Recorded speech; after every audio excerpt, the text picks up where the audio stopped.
Magandang araw mga kabukid. So pinakita ko po sa inyo dito kung paano po yung before and after nitong kalamansian ni Sir Ding, ano. So kitang-kita naman po, napakalago ng damo. Marami pong mandarin na tumutubo sa kanyang kalamansi.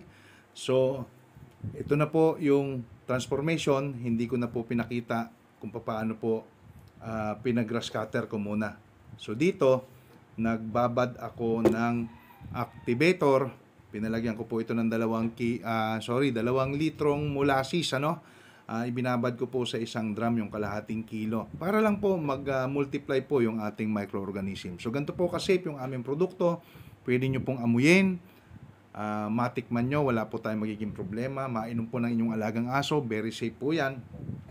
Pinakikita ko lang po na talagang napaka-safe ng ating produktong CHC Agritech, ano, activator, farmer's friend, at kung ano man, basta product po ng CHC Activator. So pinalagay ko po sa punda para hindi na po kayo magsasala-sala kasi hindi po siya matutunaw, no? Pagka hindi nyo po sinala, magkakaroon po ng problema sa inyong pag-i-spray, magkaklag po or magbabara po sa inyong mga nozzle, mahihirapan po kayong or maantala kayo sa inyong trabaho. So ganyan lang po, tupiin nyo lang po, palagyan nyo ng tape para magagamit nyo pa po sa susunod. So ito, ipalalagay ko na po ito or ilalagay ko na po ito sa drum, no? Hindi ko pa po pinapuno ng tubig yung drum na yan. At diyan ko na po isusok yan magdamag mga kabukid.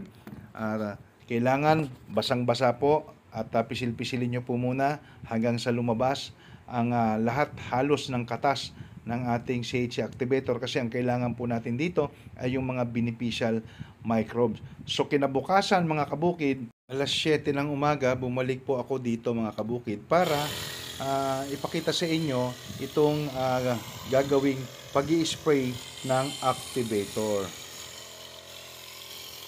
Pinatigmak ko po talaga yung pagpapa-spray dyan at para even na even po, ano. Dalawa po sila nag-i-spray. Ito pong nag-i-spray nito ay si Kuya Dan. Yung isa naman po ay si Kuya Michael. Pareho po itong may mga kalamansian. Kaya lang ganito po sa kanila rito. Tulungan po talaga. Kung sino po yung nangangailangan ng tulong, pwede po nilang tulungan. No? Dahil magkakatabi lang po sila rito. So kung makikita nyo po, malinis na po yung lupa. Kitang-kita na po yung lupa. Kita nyo naman sa simula ng video ito kung gaano kakapal ang damong ito. So ngayon ay makalipas ang 3 araw, binalikan ko po ito para naman mag-spray ng ating herbicide na lupus, no? Shoutout nga pala sa Texicon. Sana naman. So ayan, nagpi-prepare po si Kuya Dan ng ating herbicide na lupus. So ang kanila pong sprayer dito mga kabukid ay 20 liters, kaya po minabuti ko pong punuin na po yung isang lata ng sardinas kasi ang ratio po talaga ni lupus ay 100 ml per 16 liters.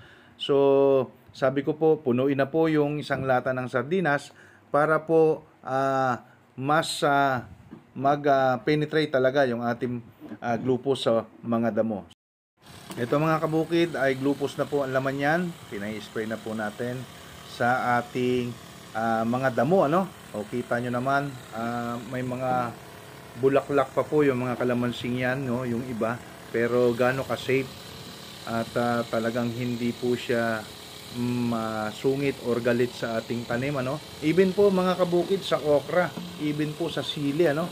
Yung video ko pong nilabas kaya Kuya Rene ng Barangay Lusok ng Bungabon, sili, okra at saka talong po yung kanyang tanim doon, pero hindi po nangulot yung kanyang halaman, no, mga tanim. So ito po mga kabukid, pagkalipas po ng 4 na araw, binalikan ko po ito at ito na po ang hitsura.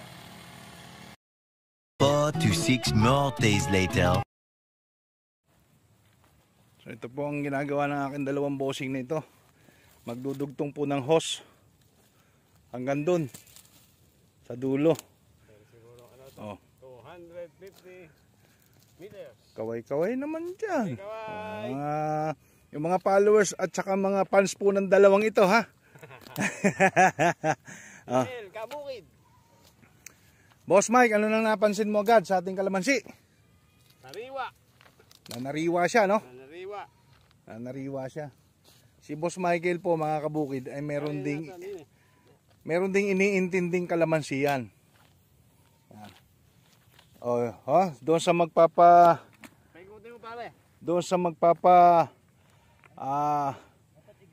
Pare, papaikutin mo. farm visit sa akin at magpapa-troubleshoot yan, mapapagastos po kayo pag ako po kinuha yung consultant.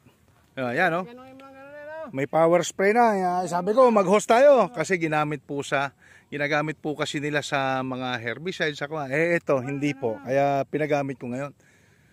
Dahil yung ating pong produktong ikakana, mga kabukid, ay mga beneficial microbes.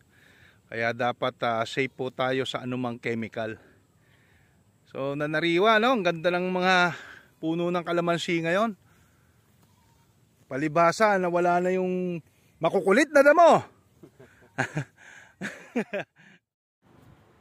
So kitang-kita naman po ang kaibahan mga kabukid, no? Talagang nag-blooming po ang itsura ng kalamansiang ito. At sumariwa. Nakakatuwa lang dahil ang dami na pong mga munggo.